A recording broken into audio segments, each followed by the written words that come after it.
Hi guys! Bakit nga ba hirap umusad ang ekonomiya ng Pilipinas? Naungusan na tayo ng mga karatig bansa sa Southeast Asia. Ayon sa isang lead economist, nanganganib na mapag-iwanan ang Pilipinas sa mga karatig bansa nito at maaaring abutin ng 70 taon bago makahabol sa Singapore.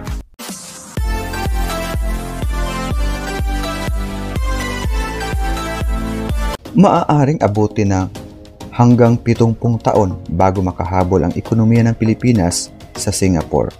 Ayon sa isang ekonomista ng Bank of the Philippine Islands or BPI, ayon kay BPI lead economist Emilio S. Neri Jr., nanganganib pang mapag-iwanan ang Pilipinas ng mga karatig bansa sa Timog Silangang Asya kung magpapatuloy ang mga isyu sa paggastos ng pamahalaan na naglilihis sa atensyon at pondo mula sa mga kinakailangang reforma para mapabilis ang pag-unlad ng ekonomiya. Mabagal na paglago. Sa ikatlong quarter ng taon, lumago lamang ng 4% ang Gross Domestic Product or GDP ng bansa, ang pinakamabagal na pagtaas sa loob ng mahigit 4 na taon. Dahil sa huminang paggastos ng mga mamamayan at ng gobyerno sa infrastruktura. Isa sa mga dahilan nito ang kontrobersiya sa proyektong flood control na nakaapekto sa kumpiyansa ng mga mamumuhunan at mamimili. Sa kabuuan ng Enero hanggang Setyembre, nasa 5% ang average GDP growth na mas mababa kaysa target ng pamahalaan na 5.5% hanggang 6.5%. The Philippine economy is growing but not enough to close the economic gap with other countries, ayon kay Neri. Malaking agwat sa kita.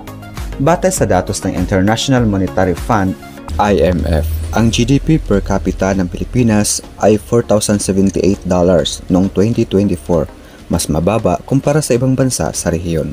Ayon kay Neri, kung mananatili ang kasalukuyang bilis ng paglago, aabuti ng 2 taon bago makasabay sa Vietnam, 4 na taon sa Indonesia, 14 na taon sa Thailand, 26 na taon sa Malaysia, at 70 taon sa Singapore. Ngunit, dahil patuloy ding lumalago ang mga ekonomiya ng mga bansang ito, maaaring lalo pang lumaki ang agwat. Noong 2024, nakapagtala ang Singapore ng GDP per capita na $90,674. Sinundan ng South Korea na $36,128, Japan $32,498 at ng China $13,312, Malaysia $12,540 and Thailand $7,491, Indonesia $4,958 at Vietnam $4,535. Bago ang pandemya, mas mataas pa ang GDP per capita ng Pilipinas kaysa Vietnam. Ngunit, nalagpasan na tayo ngayon. Kailangan ng reforma. Binanggit ni Neri na kinakailangan ng bansa ng mga estruktural na reforma upang mapabilis ang paglago at maiwasan ang pagpatuloy na pagpalya sa mga kapitbahay na bansa. Ang kasalukuyang modelo ng ekonomiya ay hindi sapat, tulad ng ipinapakita ng kakulangan nitong makamit ang higit na 6% na paglago sa mga nakaraang taon, ayon kay Neri. Dagdag pa ni Neri, labis na nakasalalay ang ekonomiya sa consumer spending na pinapatakbo ng remittances mula sa mga OFW at ng BPO industry. Kailangan umanong palawakin ang pinagmumulan ng paglago, lalo na sa agrikultura at pagmamanupaktura upang maging mas self-sufficient ang bansa at makapasok sa pandaigdigang merkado. Mga balakid sa pagpapatupad. Gayunman, ayon kay Neri, magiging mahirap ipatupad ang mga reformang ito kung kulang ang focus ng pamahalaan. Ang mga isyu sa paggastos ng gobyerno ay naglilihis ng mga pondo at pulisiya mula sa mga pangmatagalang layunin sa pag-unlad. Babala ni Neri. Patakaran sa pananalapi. Tinatayang aasa ang Pilipinas sa monetary policy upang mapanatili ang paglago ng ekonomiya sa tulong ng Bangko Sentral ng Pilipinas or BSP na inaasahang magpapatuloy ng rate cuts hanggang kalagitnaan ng 2026. Ngunit binalaan ni Neri na ang sobrang pagbaba ng interest rates ay maaaring magdulot ng overshoot kung sakaling muling tumaas ang inflation.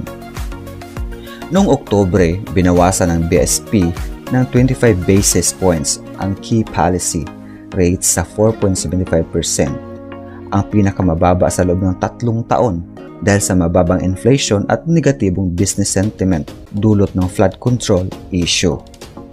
Mula nang simulan ang easing cycle noong Agosto 2024, kabuo ang 175 BPS na ang ibinaba ng BSP. Ayon kay Governor Eli M. Remoluna Jr., posible pa ang 2 karagdagang rate cuts sa Disyembre at unang bahagi ng 2026. Mas dovish na pananaw. Ayon sa Nomura Global Markets Research, maaaring magpatupad ang BSP ng mas maraming rate cuts kaysa inaasahan dahil sa epekto ng flood control scandal na nagdulot ng paghina ng ekonomiya. The inadvertent fiscal tightening due to the ongoing corruption controversy is substantial, hurting short-run growth prospect. Ayon kina Yubin Paracueles at Yerok Chen ng Nomura. Dagdag pa nila ang mas mabagal na pandaigdigang paglago at ang matagal na pagresolba ng isyu sa katiwalian ay maaaring magdulot ng karagdagang panganib sa ekonomiya. Samantala, sinabi ni Global Source Partners Country Analyst Diwa C. Kinigundo na ang mabagal na paglago at mababang inflation ay nagbibigay daan sa BSP na panatilihin ang dovish stance nito hanggang 2026. Gayunpaman, nagbabala si Kinigundo na ang sobrang pagluwag sa monetary policy ay maaaring magdulot ng capital outflows at paghinang muli ng piso. Ang maingat na paghinto sa pagbabago ng policy rates ay maaaring magpadala ng positibong mensahe na nananatiling maingat, data-driven at responsable ang BSP sa pagbalanse ng paglago at katatagan ng ekonomiya, ayon kay Neri.